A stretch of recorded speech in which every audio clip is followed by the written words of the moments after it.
Ai mặc nọng lái lai.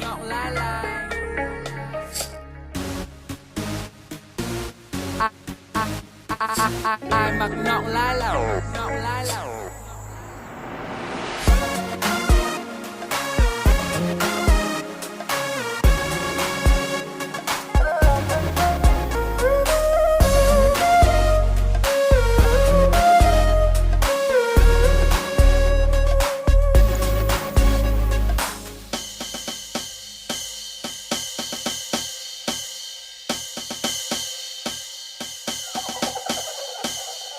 Gọi tên của anh là nắng, để em được làm mây trắng, bên anh quấn quýt mái trăng rơi. Và khi gọi anh là mưa, chẳng thể gần lại được nữa, anh mang ấm áp đi xa. Và để giờ mình em lại bơ vơ, lạc vào giấc mơ rồi lại chơi với mình giữa đất trời nơi nào xa rồi. Màn đêm tối ai dần lối em để gần anh mãi. Và em muốn biết nơi trái tim vẫn nhớ thương âm thầm bao lâu nay, sẽ mang đến cho mình ước mơ về hạnh phúc ấy, hay là nỗi xót xa có hay rằng tình yêu em luôn bao la, rồi sẽ đến một ngày em chợt nhận ra tình ta như đóa hoa đợi khi nắng mai.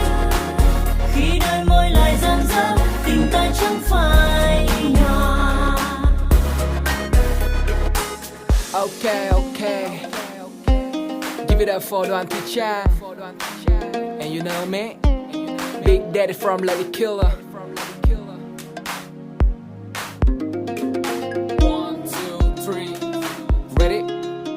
Và bao nhiêu đêm dài, đêm trôi hoài, đã bao nhiêu màu trăng rồi không thấy bóng dáng ai bên cạnh. Đêm lại thêm lạnh, lâu rồi vòng tay ấm mưa rơi lại càng thêm ngấm vào quá khứ một thời. Không muốn nhắc thêm một lời, mong cho đêm đông không lạnh, chiều giấc ngủ thật an lành. Và vì mình ánh nắng dịu dàng khẽ mang em đến bên anh, yeah. Bầu trời xanh đặc biệt đầy nắng mây đó đây, tự nhiên là những cái mình gần nhau thêm. Sau cơn mong giao cảm mình không còn phải đau thêm. Em là người khiến em mau quên đi những vết đen. Tình yêu này anh dành cho nắng, và em sẽ mãi là mây trắng. Giữa cơn gió nào cuốn lại em đi mất, chỉ vì anh không thể cất. Giang đôi tay giữ hết yêu thương và sẽ không bao giờ anh đánh mất. Và để giờ mình em lại bơ vơ, lạc vào giấc mơ rồi lại chơi với mình giữa đất trời nơi nào xa rồi. Màn đêm tối ai dần lối em để gần anh mãi.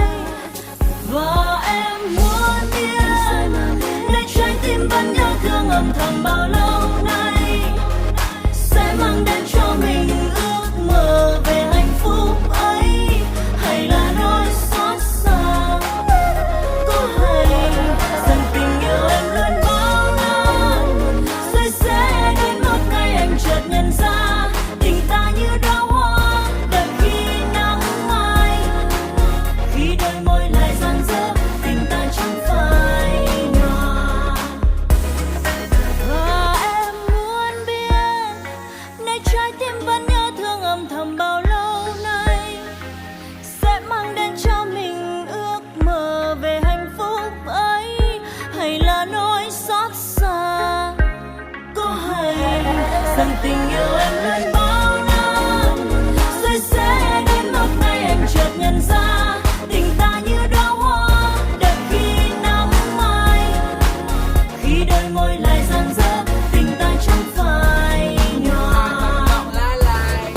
Và em muốn biết nơi trái tim vẫn nhớ thương âm thầm bao lâu nay, sẽ mang đến cho mình ước mơ về hạnh phúc ấy, hay là nỗi xót xa